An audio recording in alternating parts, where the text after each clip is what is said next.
Good afternoon class 7। हम लोगों ने अभी तक समास किया था, समास के सारे भेद कर लिए थे। अब हम एक्सरसाइज करेंगे।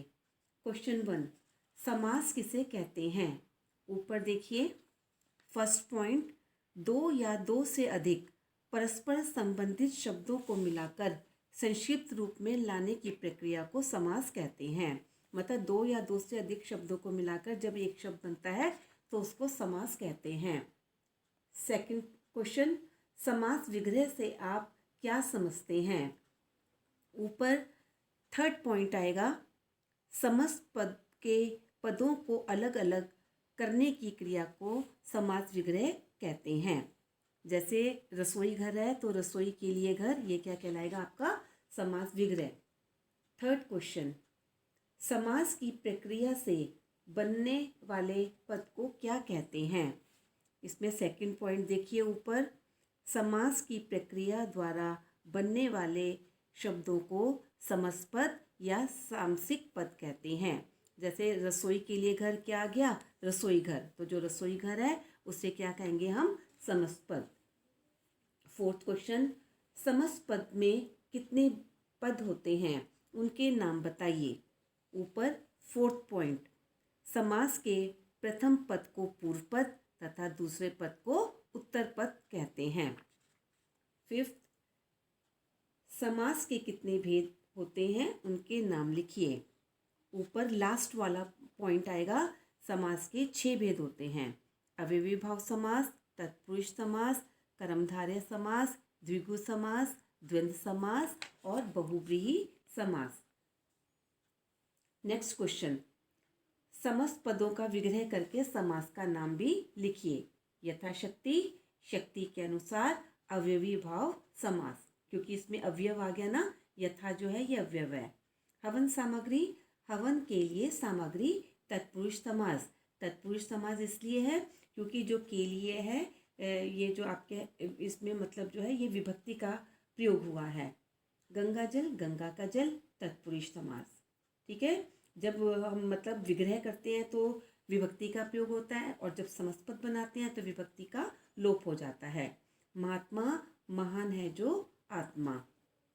आपका ये आ जाएगा कर्मधारय समास, जिसमें विशेषण और विशेष्य होते हैं।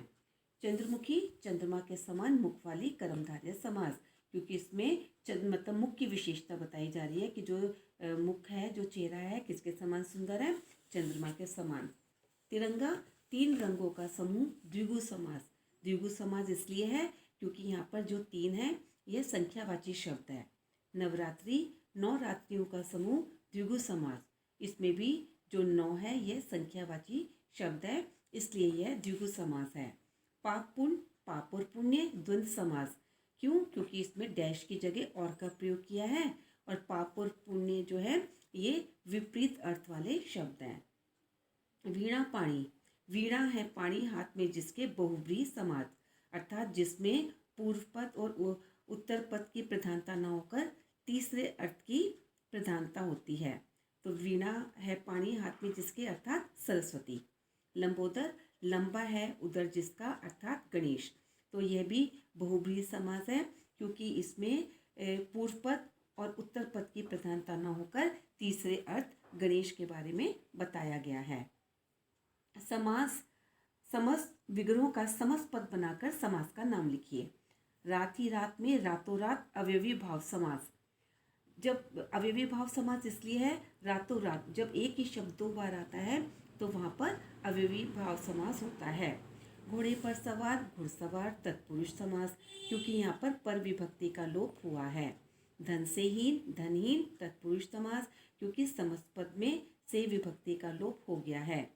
पुरुषों में है जो उत्तम, पुरुषोत्तम, कर्मधारय समास। कर रूपी कमल, कर कमल, कर्मधारय समास। 5 अमृतों का समूह, पंचामृत, द्विगु समास। 4 राहों का समूह, चौराहा, द्विगु समास। दिन और रात, दिन रात, द्वंद्व समास। हानि और लाभ, हानि डैश लाभ, द्वंद्व समास। नीला है कंठ जिसका, नीलकंठ, बहुव्रीहि समास। जो ऊपर मैंने आपको विशेषताएं बताई हैं समास के बारे में, है ना, वही सारी विशेषताएं नीचे के क्वेश्चन में है। इसमें क्या था, आपने समास विग्रह करके समास का नाम बताया और इसमें आपने समस्त पद बनाकर समास का नाम बताया। नेक्स्ट क्वेश्चन, उचित विकल्प चुनकर उस पर सही का चिन्ह लगाइए। अवयवी भाव समास का उदाहरण है प्रतिदिन। प्रतिदिन इसलिए उदाहरण है क्योंकि जो प्रति है ये उपसर्ग है। तत्पुरुष समास का उदाहरण है शोकाकुल।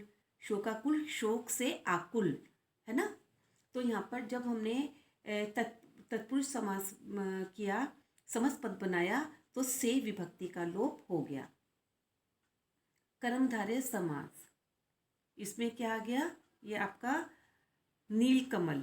तो यहाँ पर विशेषता बताई जा रही है, नीला है जो कमल, कमल की विशेषता बताई जा रही है, इसलिए कर्मधारय है। द्विगु चौराहा, चार राहों का समूह। चार जो है यह शब्द संख्यावाची है।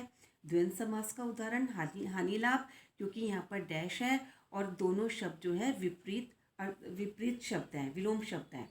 बहुव्रीहि समास का उदाहरण है चक्रधर, ठीक है ना, चक्र को धारण करने वाला अर्थात विष्णु। राजपुत्र, राजा का पुत्र, ये मतलब इसमें जो है का विभक्ति है, तो ये कौन सा समास हुआ आपका, तत्पुरुष। तो राजपुत्र, राजा का पुत्र। दोष रहित, निर्दोष, ठीक है ना, इसका समस्त पद क्या बनेगा, निर्दोष। तीन लोगों का समूह क्या बनेगा, त्रिलोक। तो इस तरह से अब आपने जो है एक्सरसाइज मैंने आप लोगों को करवाई है और उम्मीद है आपको ये जो एक्सरसाइज है अच्छी तरह से समझ में आ गई होगी। आपको समास तभी समझ में आएंगे पूरा चैप्टर जब तक आपको इसकी परिभाषा नहीं आएगी और इसके जो है इनके भेदों की परिभाषा और उदाहरण नहीं आएंगे।